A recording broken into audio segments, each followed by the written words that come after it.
Raising the corporate income tax is often promoted as a way to generate revenue for helpful government services. Unfortunately, higher corporate taxes typically hurt the very people they're supposed to help. That's a video from TaxEDU, an educational program designed to brainwash children into supporting lower taxes for corporations and the rich. Unfortunately, that program may have already infiltrated a classroom near you. Now, we'll do a deep dive on TaxEDU shortly, but first let's watch a few more clips from their videos. Take a look. Raising the corporate income tax is often promoted as a way to generate revenue for helpful government services. Unfortunately, higher corporate taxes typically hurt the very people they're supposed to help, because they lead to lost wages and fewer opportunities for many workers. This is the problem with raising the corporate income tax. Workers may benefit from the government services they provide, but they also experience real economic harm.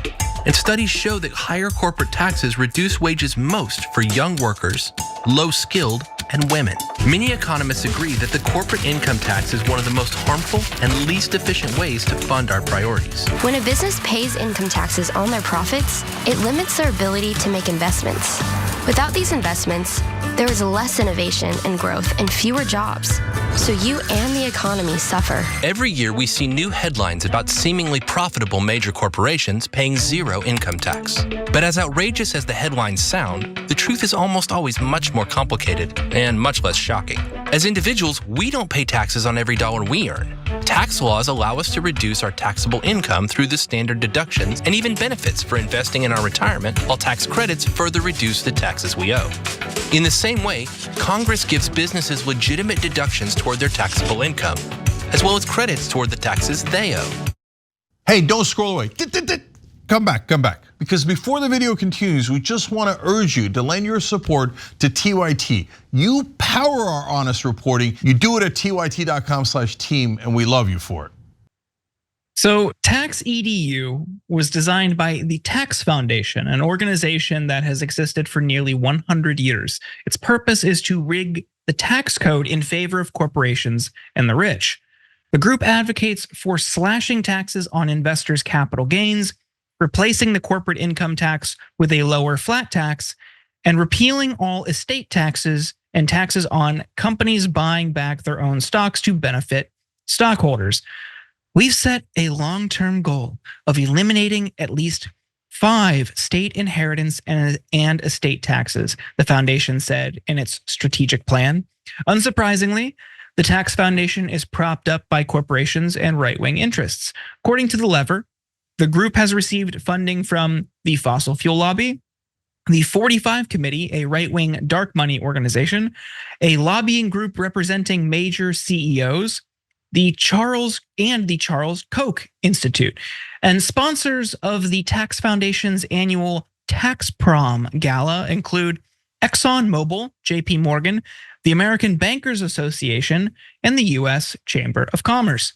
While the Tax Foundation itself is quite old, TaxEDU is a relatively new initiative, having only been founded in 2020. It includes videos like the ones we've shown you, as well as lesson plans containing very dubious information. Here's an example.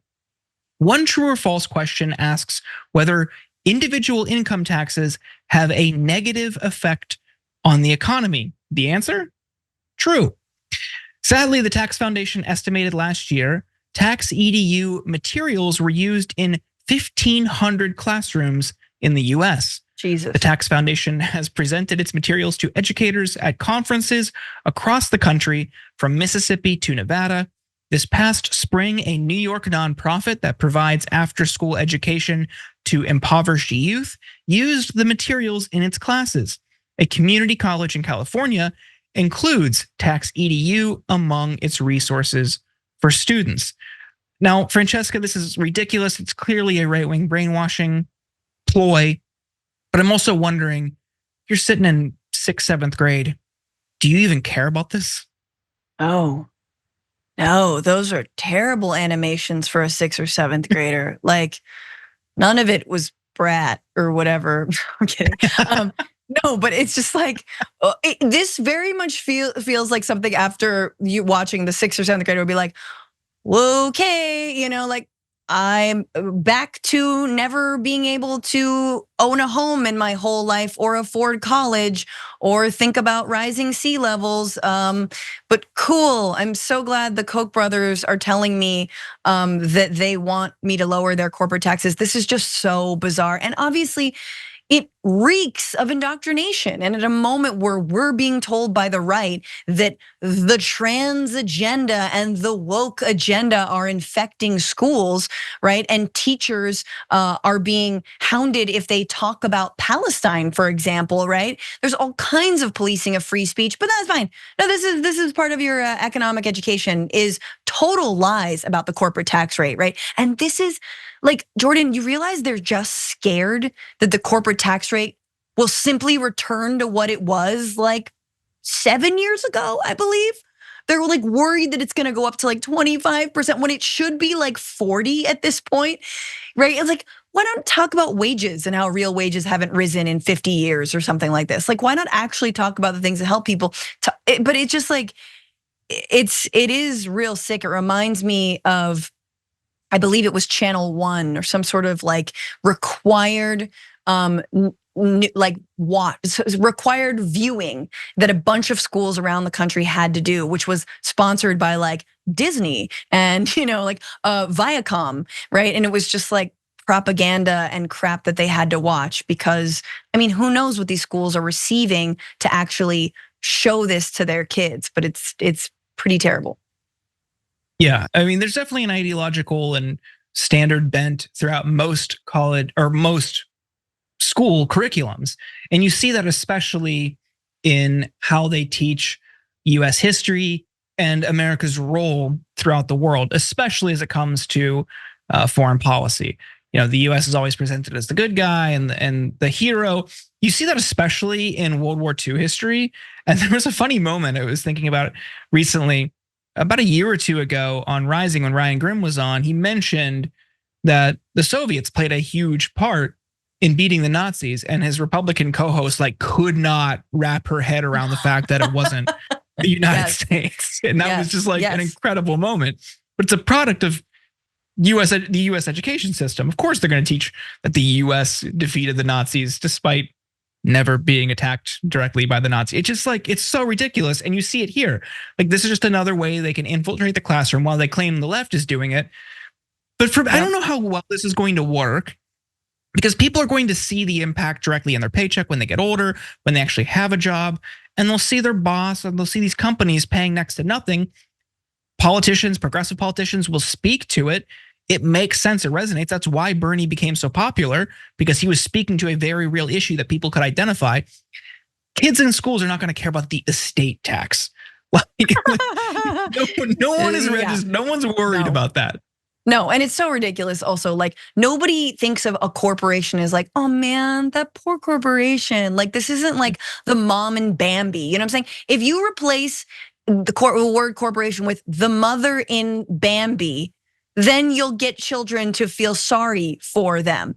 But corporation does not have good cred among the elementary schoolers, right? Like, we all know corporations are evil. You know how you change the image of corporations?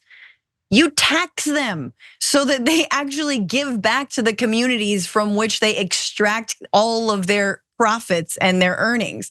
You raise wages. Like, there are millions of ways you could make corporations, look, back in the 80s, like when my mom was, working, like, corporations tried to make sure you had a stable job. They wanted you to work there for your life, if possible, right? As many years as possible. Now it's no, as short as years as possible. We're gonna fire you after 3 years. We're gonna hire someone younger. We're gonna hire someone to do your same job for less. There's no job security. Even people who like are loyal to corporations, these corporations ain't loyal back. You know what I'm saying? The animations thing I thought was a really good point, because you look at what kids today see on TikTok, and a lot of it is really slick editing. And then you also have some of the most deranged, like deep fried memes you've ever seen. And these kids are used to that type of content. And you get this boring presentation on the corporate tax rate and reductions in research and development.